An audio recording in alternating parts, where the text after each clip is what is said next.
Dark Myth WuKong. Chapter 1. Old Tales.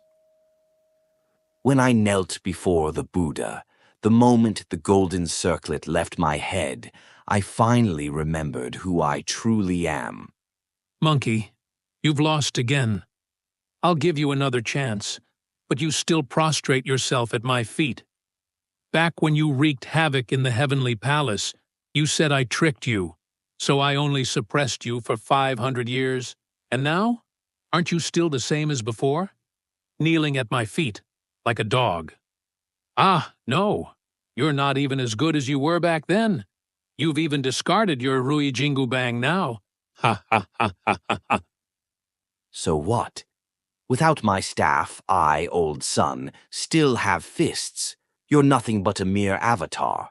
I, old son, am not afraid. So what if I'm kneeling before you now?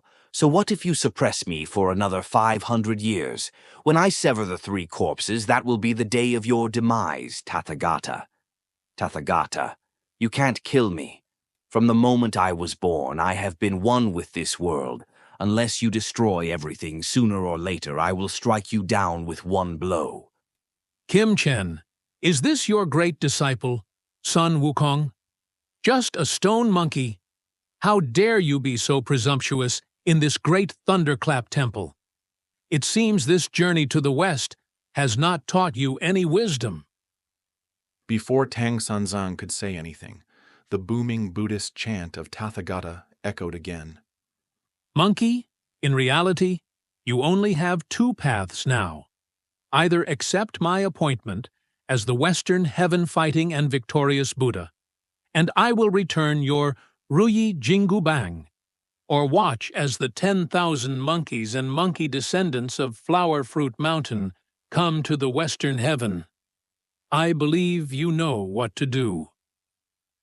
The sky-high flames of anger were extinguished in an instant. Yes, Sun Wukong feared neither heaven nor earth, but he still had Flower Fruit Mountain. Those 10,000 monkeys and monkey descendants, though their names were recorded in the Book of Life and Death, becoming immortal, Tathagata could still convert them, turning them into ignorant, self-unaware Buddhist puppets. Moreover, Flower Fruit Mountain was no longer as powerful as it had been when the Demon Alliance wreaked havoc in the heavenly palace. Those demon kings and princes with any ability had all been taken in by bodhisattvas and immortals. Flower Fruit Mountain was now only a name. Ah, Amitabha. A sigh from Tang Sanzang's mouth lingered throughout Mount Ling. Whenever the morning sun was newly born, on the summit of the highest peak of Mount Ling, there would always be a figure gazing at the colorful sky, silently lost in thought. Whenever the full moon rose high on the highest pagoda of Mount Ling, there would always be a silhouette looking at the bright moon as if within reach, silent. Whenever rainstorms arrived in haste, in the most secluded corner of Mount Ling, there would always be a figure watching the torrential rain, closing their eyes in contemplation. Whenever the monks chanted scriptures, whenever the people prayed, whenever Tathagata preached the Dharma, there was always one person, eyebrows lightly furrowed. And the golden body Arhat, ever since being appointed, had been diligently cautious. It seemed everyone had forgotten him. Buddha, Buddha, Buddha. What is Buddha? And what is Buddhahood? Is it to universally deliver all living beings? Is it to relieve suffering and rescue from hardship? Is it for the happiness of all people? Or is it merely to ensure the supreme status of Tathagata Buddha? Otherwise, why is it that those monsters, once they successfully cultivate, are either taken as mounts by bodhisattvas and arhats, or by various immortals? As for those who do not submit, they are all annihilated. Those who cannot be annihilated and are unwilling to become mounts, like Sun Wukong, become Buddhas, serving as arhat messengers. In short, whether it be the heavenly court or Mount Ling, they do not want to allow those who are not under their control to exist. But this time, they were finally wrong. You suppressed me for 500 years, and I am not resentful. If not for these 500 years, I, old son, would not have shed that impetuosity and arrogance, thinking that there was no one in the world who was my match. Those flattering words in the heavenly palace made me even more conceited, unaware that a tree taller than the forest will be felled by the wind. Someone like me, sooner or later, would suffer a great loss. However, for the past 500 years, what I longed for day and night was not freedom from being suppressed under the mountain, neither for myself nor for Tathagata. It was about why the Jade Emperor remained the Jade Emperor, while I was no longer the great sage equaling heaven. In the end, the great sage equaling heaven was a failure, a complete and utter failure. Not only was he himself suppressed under the Five Elements Mountain, but even his band of monkey descendants were likely to be as well. Therefore, after 500 years, I learned forbearance. I knew that with my individual strength alone, nothing could be accomplished. The heavenly court was too vast. Mount Ling was also too vast, vast enough to destroy me with a flip of the hand. Immediately after, I followed Tang Sanzang on the journey to the west to seek scriptures. Immediately after, I pretended my magic power had greatly diminished, and immediately after, I cautiously and wholeheartedly went westward. 10,000 miles of distance was but a mere stumble. Even walking would only take a few decades. As long as it allowed me to get out, these were all insignificant. I say I am not upset that Tathagata suppressed me.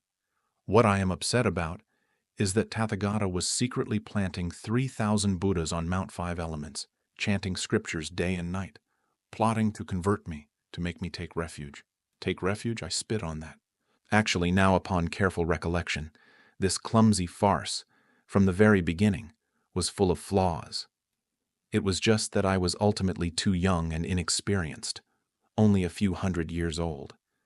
Whether in terms of scheming or plotting, I was far inferior, and therefore fell into such a miserable state. From the moment Tathagata and I had that bet, this conspiracy began. It is said that monks do not speak falsehoods. In other words, monks do not want to deceive people. But how did Tathagata, as the ancestor of Buddhism, act? First, he made a bet with me, saying that if I could not fly out of his palm, then I would lose, and I would go down to the mortal realm to continue being a demon, cultivate for a few hundred more years, and then come back to discuss. But what was the result? I admitted defeat, but at the moment I conceded, Tathagata, without explanation, immediately pressed down his hand. Was this to let me descend to the mortal realm to be a demon? Was this to let me continue cultivating? Let's go back to this bet about flying out of the palm. If I had used all my strength to fly and was still within his palm, then I would have been utterly convinced and had nothing to say. But how did Tathagata do it? He transformed his palm into a pillar supporting the heavens, deceiving me into thinking that I had flown to the edge of the sky, unable to go further, before I turned back. Is this not deception? But so be it. This true face of Western heaven I had long known. Tathagata was like this, and so was the greatly merciful and compassionate Guanyin Bodhisattva. Afterwards, no one knew of the great sage equaling heaven, Sun WuKong, anymore. What existed was only Namo fighting and victorious Buddha. As if that heaven-supporting, earth-trampling stone ape of yesteryear had vanished between heaven and earth. The great sage equaling heaven of yesteryear, who commanded the million-strong demon army of the three realms, today had become a Buddha seated under Tathagata. And the once majestic 7 great sages of the demons today had also scattered in all directions. No one knows how many survived. Marshal Tianpeng of yesteryear, who secretly pierced through the Milky Way of the heavenly realm, causing the defeated Demon Alliance army to flee, today had become a clumsy pig demon, although he was appointed by Tathagata as the joyful Buddha. General Rolling Curtain of yesteryear, who opened the gates of the Hall of Miraculous Mists for the great sage equaling heaven, was cast down to the mortal realm by the Queen Mother, and moreover, could only be a demon for life, on the pretext of breaking a glass cup. Although he was appointed by Tathagata as Namo Golden Body Arhat, he still could not shed Sha Monk's demonic aura. It seemed everything just ended like this. The world no longer spoke of demons and monsters. However, no one knew that Monkey had already severed one corpse, taking one step closer to the great Tao. Tathagata deceived me, using the 5 Elements mountain to suppress me for 500 years. Guanyin deceived me, tricking me into wearing the golden circlet, tormenting me to wish for death. But so be it. I endured it all. Many people do know that golden circlet was not so simple. Everyone knows that as long as my master chants the tightening circlet mantra, I will have a headache. But who knows why I have a headache? Because every time my master chants the tightening circlet mantra, the golden circlet would differentiate a wisp of Tathagata's divine will to invade my spirit, attempting to devour my spiritual essence. Otherwise, being merely a golden circlet, how could it possibly shake my Vajra indestructible body?